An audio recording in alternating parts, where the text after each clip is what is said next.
Ayo awak hujat. Jak cok kopi.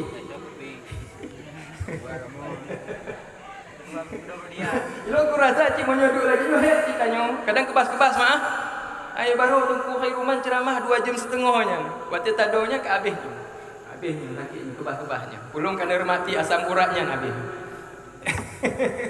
Anakku panjangnya jadi kaki untuk urut-urutnya supaya santai bacur. Jadi Nabi Muhammad sallallahu alaihi wasallam beliau dilahirkan pada tanggal 12 Rabiul Awal. 12 Rabiul Awal. Nyo. Rabiul Awal tu Rabiul Akhir. Hah? Rabiul Akhir. Angin apa tu? Nah, ya ingat. Paduk tanggal Rabiul Awal di mana? Nah, yang teringat Pak. Hah? 20 sah. 20 sah ya. Karena ada yang Rabiul Akhir. Silo pesantren long belum pergi long acara mau. Debat rumah belum tak pedong long, belum selesai. Tunggu tak pedong rumah. Rencana long selesai pedong rumah untuk punang tunggu Maimun untuk ceramah tu. Hah? Nyuhat tu Zainal untuk ceramah dia. Hah? Jadi intinya 12 Rabiul Awal Nabi Muhammad dilahirkan. Siapa mak Haji? Aminah binti Wahab. Binti Wahab putra daripada Wahab. Ayahnya siapa? Abdullah. Abdullah putra siapa? Abdul Muttalib. Abdul Muttalib putra siapa? Hashim. Hashim putra siapa? Abdul Manaf. Abdul Manaf putra siapa? Kilab. Qusay. Qusay putra siapa? Qusay putra Kilab. Kilab putra siapa? Qusay, Kilab putra daripada siapa mak? Murrah putra daripada siapa? Murrah putra daripada Kinanah sampai kepada Adnan sampai kepada Nabi Ismail sampai kepada Nabi Ibrahim. Jadi Nabi Muhammad sallallahu alaihi wasallam lahir daripada sulbi yang paling mulia. Kata Rasulullah, ana khiyaru man min khiyari man. Saya adalah orang yang paling baik di antara yang paling baik, kata Rasulullah sallallahu alaihi wasallam. Saya adalah khiyaru man min khiyari man. Saya orang yang paling baik daripada orang-orang yang paling baik. Maksudnya Nabi mengatakan bahwa silsilah keturunan saya orang-orang mulia di sisi Allah Ta'ala.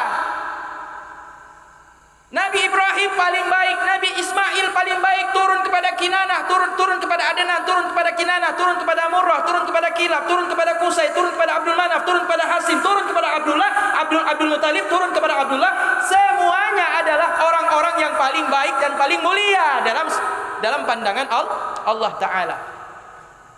Mulia sekali keturunan Rasulullah, dan di antara mereka yang paling mulia itu sayalah yang paling mulia, kata Rasulullah sallallahu alaihi wasallam. Best of the best, yang terbaik di antara yang terbaik adalah Rasulullah sallallahu alaihi wasallam. Jadi mak Nabi dengan ayah Nabi Abdullah dengan Siti Aminah binti Wahab ini ketemu dengan kakek yang bernama Murrah. Ketemu di situ. Jadi masih satu kakek juga, tapi kalau dihitung-hitung itu dari pihak ayah itu kakek yang ke-6 sampai pada kakek ke-6. Berarti mereka sama-sama dulu satu kakek. Jadi Abdullah orang mulia dan Aminah juga sumber silsilah keturunannya itu juga mulia. Makanya salah satu cara untuk menikah, perhatikan bibitnya dari mana. Jangan bebet bobot saja. Tapi juga harus memperhatikan bibit sumber keturunan tersebut. Nah, kata seorang anak ingin melamar seorang anak gadis. Kemudian ditanya sama mamanya, dia bilang, bagaimana pendapat mak? Saya ingin melamar Aisyah yang ada di kampung Tokoh 2, Kecamatan Limasabil mak. Tanya sama mamanya, bibitnya bagaimana nak? Maksudnya keturunannya dari mana? Awak pani nyan. Oh ji awak Tokoh 2. Urung cik jinyo, mak jinyo, ayah jinyo, nek jinyo, nek gamnyo, nek inong jinyo. Keluarga jinyo. Ka jelas? Oh nyan je turi cik mak nyan urung geut akai awaknya. Geut tak akai awaknya. Menyo lagi nyan berarti bibit ji jelas. Bebet kiban. Tingkah laku, akhlak pergaulan ji kiban. Dalam masyarakat. Apakah batat urung ji menyo batat biasa na menyo batat tunggang yang be. Batat biasa na pun menyo batat tunggang be. Biasa anak muda yang batat. Tapi kalau pergaulannya sudah masuk dalam wilayah yang haram-haram nyan hanagot nyan. Bebet ji hanagot berarti. Nyan yang darah-darah munyona agam, yang model lagi nyan galak ke awak dron kalon bebet. Kalon Kalau bebek nah inong-inong yang mentong darah-darah gula menikah di sini nyan bebek tua nyan bebek. Yang terakhir bobot. Bobot artinya gimana? Status sosial gimana? Status sosial apakah termasuk orang yang dihormati dalam kampung tersebut? Penghormatan masyarakat di kampung macam-macam. Ada karena dia pejabat. Nah, ada karena dia orang kaya, ada karena dia orang mulia. Mulia artinya akhlak dia mulia. Jadi ini bibit bobot termasuk hal yang juga termasuk yang harus diperhatikan bagi kaum muslimin yang ketika hendak meminang atau dilamar oleh seseorang, anak-anaknya, baik anak laki-laki maupun anak perempuan. Jadi Nabi mengatakan, ana khiyaru man min khiyarihim. Saya adalah orang yang paling baik di antara orang-orang yang paling baik, kata Rasulullah sallallahu alaihi wasallam. Hal ini membuktikan juga, membantah juga kalau ada orang yang mengatakan mak dan ayah Nabi ahli neraka.